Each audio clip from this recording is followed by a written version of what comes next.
السلام علیکم ورحمۃ اللہ وبرکاتہ۔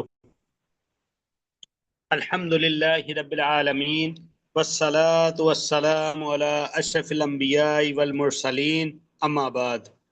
اعوذ باللہ من الشیطان الرجیم، بسم اللہ الرحمن الرحیم۔ یوصیکم اللہ فی اولادکم للذکر مثل حظ الانثیین فإن كن نساء فوق اثنتين فلهن ثلثا ما ترك وإن كانت واحدة فلها النصف ولأبويه لكل واحد منهما السدس مما ترك إن كان له ولد فإن لم يكن له ولد وورثه أبواه فلأمه الثلث فإن كان له إخوة فلأمه السدس من بعد وصية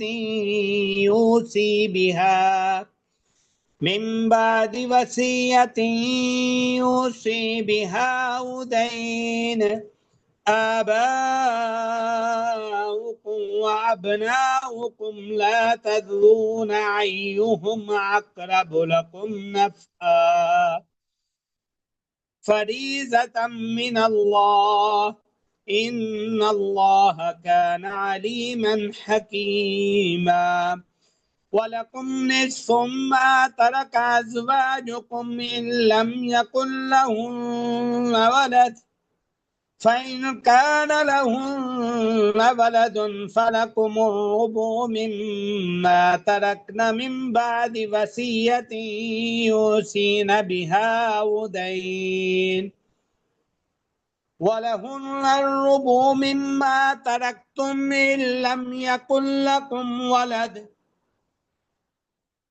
فإن كان لكم ولد فلهن الثمن مما تركتم من بعد وصية توصون بها أو دين وإن كان رجل يورث كلالة أو امرأة وله أخ أو أخت فلكل واحد منهما السدس فإن كانوا أكثر من ذلك فهم شركاء في الثلث من بعد وصية يوصى بها أو دين غير مضار وصية من الله واللہ علیم حلیم۔ اللہ تمہیں تمہاری اولاد کے بارے میں تاکیدی حکم دیتا ہے۔ مرد کے لیے 2 عورتوں کے حصے کے برابر حصہ ہے، پھر اگر وہ 2 سے زیادہ عورتیں ہی ہوں تو ان کے لیے اس کا 2/3 ہے جو اس نے چھوڑا، اور اگر 1 عورت ہو تو اس کے لیے نصف ہے، اور اس کے ماں باپ کے لیے ان میں سے ہر ایک کے لیے اس کا 6واں حصہ ہے جو اس نے چھوڑا۔ اگر اس کی کوئی اولاد ہو، پھر اگر اس کی کوئی اولاد نہ ہو اور اس کے وارث ماں باپ ہی ہوں تو اس کی ماں کے لیے 3واں حصہ ہے، پھر اگر اس کے 1 سے زیادہ بھائی بہن ہوں تو اس کی ماں کے لیے 6واں حصہ ہے، اس وصیت کے بعد جو وہ کر جائے یا قرض کے بعد۔ تمہارے باپ اور تمہارے بیٹے تم نہیں جانتے ان میں سے کون فائدہ پہنچانے میں تم سے زیادہ قریب ہے، یہ اللہ کی طرف سے مقرر شدہ حصے ہیں، بے شک اللہ ہمیشہ سب کچھ جاننے والا کمال حکمت والا ہے۔ اور تمہارے لیے اس کا نصف ہے جو تمہاری بیویاں چھوڑ جائیں، اگر ان کی کوئی اولاد نہ ہو، پھر اگر ان کی کوئی اولاد ہو تو تمہارے لیے اس میں سے 4واں حصہ ہے جو انہوں نے چھوڑا، اس وصیت کے بعد جو وہ کر جائیں یا قرض کے بعد، اور ان کے لیے اس میں سے 8واں حصہ ہے جو تم نے چھوڑا اس وصیت کے بعد جو تم کر جاؤ یا قرض کے بعد۔ اور اگر کوئی مرد جس کا ورثہ لیا جا رہا ہے ایسا ہے کہ جس کا نہ ماں باپ ہو نہ اولاد، یا ایسی عورت ہے اور اس کا ایک بھائی یا بہن ہو، تو ان میں سے ہر ایک کے لیے چھٹا حصہ ہے، پھر اگر وہ اس سے زیادہ ہوں تو سب 1/3 میں حصے دار ہیں۔ اس وصیت کے بعد جو کی جائے یا قرض کے بعد اس طرح کہ کسی کا نقصان نہ کیا گیا ہو، اللہ کی طرف سے تاکیدی حکم ہے، اور اللہ سب کچھ جاننے والا نہایت بردبار ہے۔ عن ابن عباس رضی اللہ عنہما عن النبی صلی اللہ علیہ وسلم قال الحق الفرائض بأہلها فما بقی فهو لأولی رجل ذکر۔ سیدنا عبداللہ بن عباس رضی اللہ عنہما سے روایت ہے کہ نبی رحمت صلی اللہ علیہ وسلم نے فرمایا میراث اس کے حقداروں یعنی اصحاب الفروض تک پہنچا دو، اور جو کچھ باقی بچے وہ سب سے زیادہ قریبی مرد عزیز یعنی اسبا کا حصہ ہے۔ رب اشرح لی صدری ویسر لی امری واحلل عقدۃ من لسانی یفقہوا قولی رب زدنی علما رب زدنی علما رب زدنی علما اللہم انا نسألک الہدی والتقی والعفاف والغنی۔ تمام تعریفات اللہ وحدہ لا شریک کے لیے، اور انگنت درود و سلام نبی رحمت صلی اللہ علیہ وسلم پر جنہوں نے ہمیں مکمل دین کی تعلیمات سکھائیں۔ ہمارا موضوع سلسلہ جو کہ چل رہا تھا جائیداد کی منصفانہ تقسیم کے حوالے سے، اس کی ہم نے کلاس نمبر 2 ورثاء کون اور ورثاء کے حصے اس کا آغاز کیا تھا۔ اس کو کچھ ضمنی یا ذیلی حصوں میں تقسیم کیا تھا تاکہ بات سمجھنے میں آسانی ہو۔ ان میں سے سب سے پہلے ہم نے یہ سیکھا کہ وراثت میں کس کس کے حصے ہوتے ہیں، دوسرا ہم نے یہ سیکھا بیٹے اور بیٹی کے حصے کیا ہیں، پھر ہم نے یہ سیکھا ماں باپ کے حصے کیا ہیں۔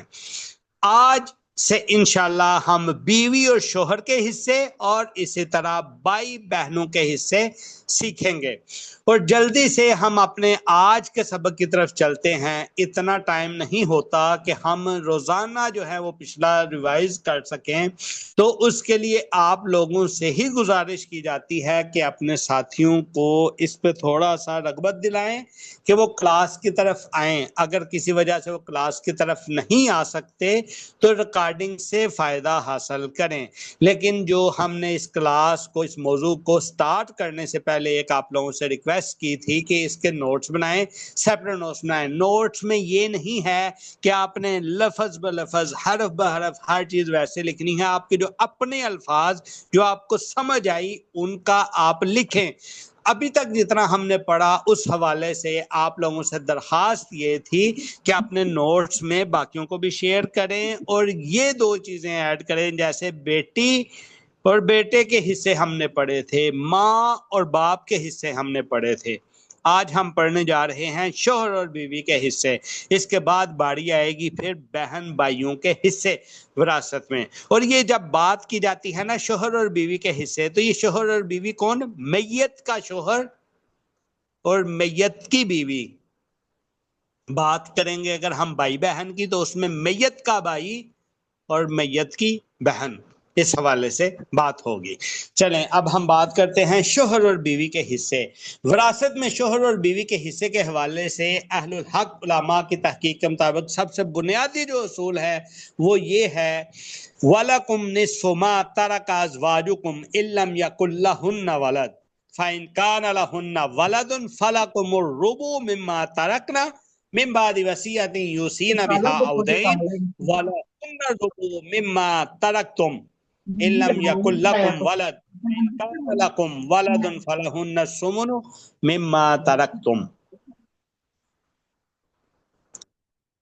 اور تمہارے لیے اس کا نصف ہے جو تمہاری بیویاں چھوڑ جائیں۔ یعنی ادھر کیا بات ہو رہی ہے؟ بیوی مر گئی ہے، ٹھیک ہے، تمہارے لیے اس کا نصف ہے جو تمہاری بیویاں چھوڑ جائیں اگر ان کی کوئی اولاد نہ ہو۔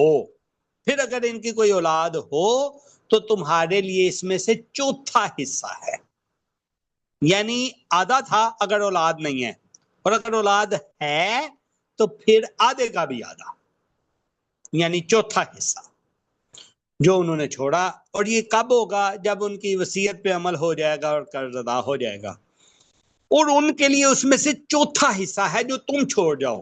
اب مرد مر گیا، بیوی بچ گئی ہے، تو اس کے لیے چوتھا حصہ ہے۔ کب؟ اگر کوئی اولاد نہ ہو، پھر اگر تمہاری کوئی اولاد ہو تو ان کے لیے اس میں سے 8واں حصہ ہے، یعنی اس چوتھے کا بھی اب آدھا ہو گیا، 8واں حصہ اگر اولاد ہے۔ اور یہ ساری تقسیم تبھی ہوتی ہے کہ جب پہلے وصیت پہ عمل کیا جا چکا ہو اور قرض کی ادائیگی کر دی گئی ہو۔ شوہر کا حصہ ہم دونوں کو اب الگ الگ تھوڑا تفصیل سے دیکھتے ہیں جی۔ قرآن مجید کے مطابق وہی جس طرح ہم ابتدائیہ میں دو آیات آپ لوگوں کے سامنے تلاوت کی، سورۃ النساء کی 11 نمبر اور 12 نمبر، اسی کے مطابق وَلَكُمْ نِصْفُ مَا تَرَكَ أَزْوَاجُكُمْ إِن لَّمْ يَكُن لَّهُنَّ وَلَدٌ، اور تمہارے لیے اس کا نصف ہے جو تمہاری بیویاں چھوڑ جائیں اگر ان کی کوئی اولاد نہ ہو۔ شوہر کے حصے کی جو ممکنہ صورتیں بنتی ہیں نا، وہ دو ہیں ہمارے سامنے۔ ایک یہ ہے پہلی صورت کہ اگر بیوی کی کوئی اولاد نہ ہو، نہ اپنے شوہر سے ہو نہ کسی سابق شوہر سے ہو، تو نصف حصہ پھر بنے گا شوہر کا۔ دوسری صورت یہ ہے کہ اگر بیوی کی اولاد ہے، ہاں وہ اپنے شوہر سے ہے یا کسی اور شوہر سے ہے، تو پھر چوتھائی حصہ یعنی نصف کا بھی آدھا حصہ یعنی چوتھائی حصہ پھر ملے گا شوہر کو۔ اس چیز کے اوپر آپ غور کریں، وَلَكُمْ نِصْفُ مَا تَرَكَ أَزْوَاجُكُمْ إِن لَّمْ يَكُن لَّهُنَّ وَلَدٌ، ٹھیک ہے؟ اب لفظ ادھر یوز ہوا ہے ولد، ولدن۔ اگر آپ اس لفظ کے اوپر غور کریں نا، یہ دیکھیں، یہ لفظ کے اوپر غور کریں جو آیت میں آیا ہے، یہ آیا ہے ولدن۔ اس کا تھوڑا سا ہم نے ذکر پچھلی کلاس میں بھی کیا تھا، آج دوبارہ سے اس کو آپ دیکھیں، غور کریں، یہ لفظ ہے ولدن۔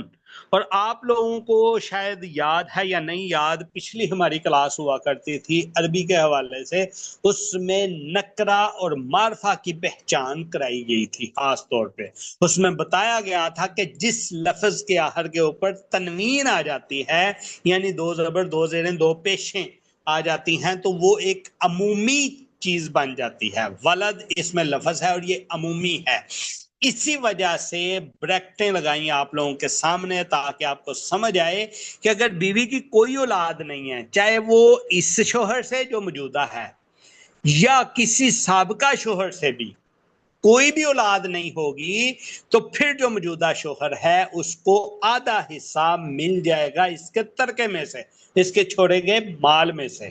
دوسری صورت یہ ہے کہ اگر بیوی کی اولاد ہے، کس میں سے ہے؟ ہاں وہ اپنے شوہر میں سے ہے یا ہاں پرانے کسی شوہر میں سے بیوی کی اولاد ہے، تو پھر شوہر کا چوتھائی حصہ ہوگا، 1/4، یعنی آپ اس کو 0.25 کہہ لیں، چوتھائی حصہ ہوگا اس کا۔ وہ اولاد چاہے اس کی اپنی ہے شوہر کی، چاہے اس کی نہیں ہے، پرانے کسی شوہر کی اولاد ہے لیکن اس کی بیوی کی اولاد ہے۔ اس کی وضاحت یہ آپ لوگوں کے سامنے میں نے اس کو دہرا دیا ہے، تو یہ آ گیا۔ اچھا جی، بیوی یا بیویوں کا حصہ، شوہر کی تو ہم نے بات کر لی نا، اب آ گیا شوہر مر گیا ہے تو پھر بیوی بچ گئی یا بیویاں بچ گئی، تو ان کا کیا حصہ ہے؟ وہی قرآن مجید سورۃ النساء آیت نمبر 12 کے مطابق وَلَهُنَّ الرُّبُعُ مِمَّا تَرَكْتُمْ إِن لَّمْ يَكُن لَّكُمْ وَلَدٌ۔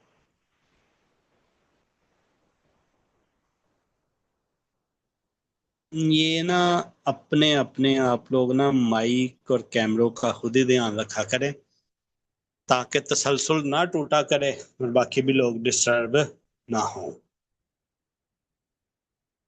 وَلَهُنَّ الرُّبُعُ مِمَّا تَرَكْتُمْ إِن لَّمْ يَكُن لَّكُمْ وَلَدٌ۔ اس میں یہ ہے کہ شوہر مر گیا ہے تو بیوی کو کیا ملے گا؟ تو ان کے لیے اس میں سے چوتھا حصہ ہے جو تم چھوڑ جاؤ اگر تمہاری کوئی اولاد نہ ہو۔ اس چیز کو آپ غور کریں، شوہر کا حصہ تھا آدھا، نصف، شوہر کو مل رہا تھا نصف، آدھا، بیوی کو مل رہا ہے پہلے ہی چوتھا۔ ادھر شوہر کی جب اولاد نہیں تھی نا، بیوی کی اولاد نہیں تھی تو شوہر کو آدھا مل رہا تھا، ادھر یہ ہے کہ بیوی کو چوتھا ملے گا حصہ اگر شوہر کی اولاد نہ ہو تو، اور اگر پھر شوہر کی اولاد ہو تو ادھر بھی نصف کا آدھا ہو گیا تھا نا, ادھر بھی چوتھے کا آدھا ہو جائے گا, یعنی 8واں حصہ بن جائے گا, سمونو 8واں حصہ بن جائے گا. اور ان کے لیے اس میں سے چوتھا حصہ ہے جو تم چھوڑ جاؤ اگر تمہاری کوئی اولاد نہ ہو. پھر اگر تمہاری کوئی اولاد ہو تو ان کے لیے اس میں سے 8واں حصہ ہے. ادھر بھی لفظ یہی ہے والدن, فَإِنْ كَانَ لَكُمْ وَلَدٌ, ادھر بھی نکرہ ہے, ادھر بھی معرفہ نہیں ہے لفظ, کہ اسی جوڑے میں سے شرط نہیں ہے, کسی بھی ممکنہ جوڑے میں سے جو اولاد ہو. بیوی کی جو ممکنہ صورتیں بنتی ہیں جی, سب سے پہلی صورت اگر شوہر کی کوئی اولاد نہیں ہے تو کتنا حصہ بیوی کو ملے گا جی؟ چوتھائی, 1/4, چوتھائی حصہ. دوسری صورت یہ ہے کہ اگر شوہر کی اولاد ہے, چاہے وہ اسی بیوی سے ہے چاہے وہ کسی بھی بیوی سے ہے, چاہے وہ اسی بیوی سے ہے چاہے وہ کسی بھی بیوی سے ہے, تو پھر کتنا ملے گا بیوی کو؟ 8واں حصہ, یعنی 1/8, یعنی 8واں حصہ.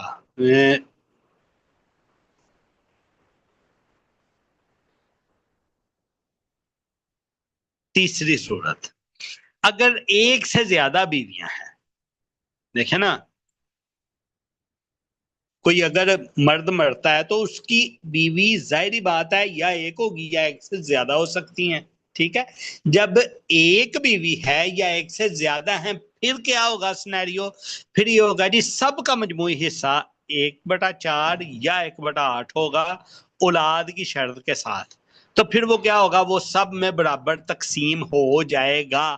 یہ کس چیز سے نکالا, اس کی طرف آپ نے اب دھیان دینا ہے. یہ دیکھیں, یہ لفظ آیا ہے وَلَهُنَّ الرُّبُعُ, ٹھیک ہے, یہ ہے جمع کا صیغہ, یہ ہے جمع کا صیغہ, وَلَهُنَّ الرُّبُعُ.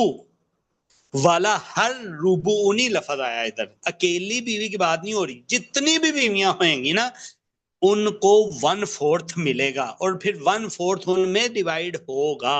اگر تو ایک بیوی ہوگی 1/4 سارے کا سارا اس کو مل جائے گا, اگر 2 ہوگی 1/4 کے 2 حصے ہو جائیں گے, 3 ہوگی 1/4 کے 3 حصے ہو جائیں گے, 4 بیویاں ہوں گی 1/4 کے 4 حصے ہو جائیں گے, ٹھیک ہے. 3 صورتیں بنی. دیکھیں شوہر کے حصے میں 2 صورتیں بنی تھی. پہلی صورت یہ تھی کہ اولاد ہے, دوسری صورت تھی اولاد نہیں ہے. 2 صورتیں بنی تھی. ایک صورت میں آدھا حصہ مل رہا تھا, دوسری صورت میں پھر آدھے سے بھی آدھا مل رہا تھا, ٹھیک ہے. لیکن بیوی کی طرف 3 صورتیں بن گئیں. پہلی صورت میں یہ ہے کہ شوہر کی اولاد اگر نہیں ہے تو چوتھا حصہ. دوسری صورت یہ مل گئی کہ شوہر کی اولاد اگر ہے تو چوتھے کا آدھا یعنی 8واں حصہ بن گیا. اب تیسری اس میں ایکسیپشنل یہ آئی ہے کہ شوہر تو ایک ہی ہوتا ہے, یہ یونیورسل ٹروتھ ہے. اب بیویاں تو پاسبلٹی ہے ایک سے زیادہ ہو سکتی ہیں, تو اس لیے ادھر تیسری صورت آئی. تو تیسری صورت میں پھر کیا ہوا؟ قرآن مجید کی آیت نمبر سورۃ نساء کی 12 کے مطابق اسی میں سے ہی ہے کہ وَلَهُنَّ الرُّبُعُ مِمَّا تَرَكْتُمْ إِن لَّمْ يَكُن لَّكُمْ وَلَدٌ, یعنی ادھر وَلَهُنَّ الرُّبُعُ اور اسی طرح فَلَهُنَّ الثُّمُنُ, دونوں میں جمع کے صیغے دے گی. یہ بتا دیا گیا کہ 1/4 اور 1/8 حصہ جو پھر ہوگا وہ سب میں برابر تقسیم ہو جائے گا, ٹھیک ہو گیا. اہل الحق علماء کی وضاحت. ولد ان کا اطلاق عام ہے لڑکا یا لڑکی دونوں پر, موجودہ یا سابقہ بیوی سے پیدا ہونے والی اولاد پر. اگر شوہر نے 4 بیویاں چھوڑی تو اولاد نہ ہو تو کل 1/4 ملے گا ہر بیوی کو, یعنی پھر 1/16 ملے گا اگر 4 بیویاں ہوں. تو اگر اولاد ہو تو 1/8 ملے گا, تو پھر اگر 4 بیویاں ہوں تو ہر بیوی کا 1/32 بن جائے گا, ٹھیک ہے. اب ادھر ایک اور سوال بھی آتا ہے. دیکھیں پیچھے ہم نے پڑھا کہ بیٹا تھا, بیٹا بھی عصبہ بن سکتا تھا, والد تھا, والد بھی عصبہ بن سکتا تھا. اب چوتھا مرد, کسی بھی شخص کی زندگی میں 4 مرد ہوتے ہیں, کسی بھی عورت کی زندگی میں 4 مرد ہوتے ہیں. اسی طرح کسی بھی مرد کی زندگی میں 4 عورتیں ہوتی ہیں. کون؟ یا اس کی بیٹی ہوگی, یا اس کی ماں ہوگی, یا اس کی بہن ہوگی, یا اس کی بیوی ہوگی. اسی طرح دوسری طرف دیکھا جائے یا اس کا شوہر ہوگا یا اس کا بیٹا ہوگا یا اس کا باپ ہوگا یا اس کا بھائی ہوگا، تو 4 ہے نا. تو اسی وجہ سے دیکھیں اب ہم بات کرتے ہیں کہ بیٹا بھی اس میں ہم نے دیکھا مرد اسباب بن چکا اس سینیریو میں، پھر ہم نے دیکھا باپ اسباب بن چکا، اب چوتھا مرد جو ہے وہ شوہر ہے. تو کیا شوہر بھی اسباب بن سکتا ہے کسی بیوی کا؟ یعنی بیوی فوت ہو گئی ہے تو جس طرح حدیث ہم نے ابتدائیہ میں بھی پڑھی اور لگاتار ہم کئی کلاسوں سے پڑھ رہے ہیں، ایک دفعہ دوبارہ بھی آپ لوگوں کے سامنے اس کو رکھتے ہیں تاکہ آپ لوگ اس کو ذہن نشین کر لیں اور آپ کو یہ بات سمجھ آئے. یہ دیکھیں اس حدیث کے مطابق الحق الفرائض بأہلہا، الحق الفرائض بأہلہا فما بقی فہو لأولی رجل ذکر. اس پہ دیکھیں فہو لأولی رجل ذکر، کیا اس میں شوہر آتا ہے؟ یعنی جو بھی باقی مال بچے گا وہ سب سے زیادہ قریبی مرد عزیز کا حصہ ہوگا. تو کیا یہ قریبی مرد عزیز جو ہے اس میں شوہر آتا ہے یا نہیں آتا؟ اب ایک یہ سوال اٹھتا ہے اور اس سوال کا جواب جو ہے ابھی ہم دیکھتے ہیں. یہ سوال ہے جی کیا شوہر یعنی زوج اسباب بن سکتا ہے؟ پہلی یاد دہانی کے لیے اسباب کی تعریف آپ نے ذہن میں لائیں کہ اسباب وہ وارث ہوتا ہے جس کے لیے قرآن یا حدیث میں کوئی مقرر حصہ فرض بیان نہ کیا گیا ہو. اس فکرے کے اوپر غور کریں، اس فکرے کے اوپر غور کریں. وہ وارث ہوتا ہے جس کے لیے قرآن یا حدیث میں کوئی مقررہ حصہ فرض بیان نہیں کیا گیا بلکہ وہ باقی ماندہ ترکہ کا وارث بنتا ہے. اس کو ذہن میں رکھیں، پھر آگے چلتے ہیں. ادھر پھر وہی حدیث آپ لوگوں کے نوٹس کے لیے درج کر دی گئی. قرآن میں شوہر کا حصہ جو ہے جو فرض بیان کیا گیا ہے وہ بھی ہم پڑھ رہے ہیں کہ یا آدھا ہے یا اولاد نہ ہونے کی صورت میں پھر آدھے سے بھی، ہاں اولاد ہونے کی صورت میں آدھے سے بھی آدھا ہے، اولاد نہیں ہے تو آدھا ہے، اولاد ہوگی تو آدھے سے بھی آدھا. یعنی یہ شوہر کا حصہ مقرر ہے. اس میں بیٹے کی دفعہ یاد ہے نا آپ کو کہ بیٹے کی دفعہ مقرر نہیں تھا، ادھر کیا تھا؟ میں نے بولا تھا کہ آپ لوگوں کو سب کو زبانی یاد ہونی چاہیے کہ اتنی دفعہ ہم اس کو پڑھیں گے اتنا یاد کریں گے. نہیں یاد تو یہ آپ لوگوں کے سامنے آ گیا مثل حظ الانثیین کے تحت، مثل حظ الانثیین کے تحت. یعنی اس میں کوئی وہ نمبر شامل نہیں ہے، نسبت شامل نہیں ہے، یہ بتا دیا گیا ہے کہ اس وجہ سے ہے حصہ. اور جب باپ کی باری آئی تو باپ کا بھی دیکھیں کہ باپ کا بھی بالکل ایسے فکس نہیں کیا گیا تھا. باپ کا بھی حصہ جو ہے یہ آپ دیکھیں وَلِأَبَوَيْهِ لِكُلِّ وَاحِدٍ مِّنْهُمَا السُّدُسُ مِمَّا تَرَكَ إِن كَانَ لَهُ وَلَدٌ فَإِن لَّمْ يَكُن لَّهُ وَلَدٌ وَوَرِثَهُ أَبَوَاهُ فَلِأُمِّهِ الثُّلُثُ. یہ دیکھیں ادھر یہ جو آیت کا ٹکڑا ہے نا فَلِأُمِّهِ الثُّلُث، پہلے دونوں کا اکٹھا بتایا کہ سدس ہے، پھر کم کر دیا. کس کا کم کیا؟ صرف ماں کا کم کیا. ٹھیک ہو گیا. باپ کا دوبارہ اس میں کم کرنے کا وہ نہیں کیا، اس وجہ سے باپ کو پھر اسبا بنایا گیا باقی مال کے لیے. یعنی بیٹا بھی اسبا بنا، باپ بھی اسبا بنا. اب تیسرے مرد کی بات آ رہی ہے جو کسی عورت میں زندگی میں ہوتا ہے، وہ شوہر ہے جی. تو شوہر کے لیے بھی کیا سوال یہی پیدا ہوتا ہے اسبا بن سکتا ہے یا نہیں؟ تو ہمیں سمجھ آئی کہ چونکہ شوہر کا فرض موجود ہے نصف یا ربع کی صورت میں، تو اس لیے شوہر جو ہے وہ نہیں بنتا اسبا. اہل الحق علماء کا موقف جو ہے وہ آپ لوگوں کے سامنے، جیسے امام شوکانی کا، امام صدیق حسن خان کا، علامہ ناصر الدین البانی کا، شیخ ابن عثیمین کا موقف آپ لوگوں کے سامنے رکھتے ہیں کہ شوہر کبھی بھی اسبا نہیں بنتا. کیوں؟ کیونکہ وہ ہمیشہ صاحب فرض ہی رہتا ہے، کیونکہ قرآن نے اس کے لیے آدھا یا چوتھا حصہ جو ہے وہ مقرر کر دیا ہے.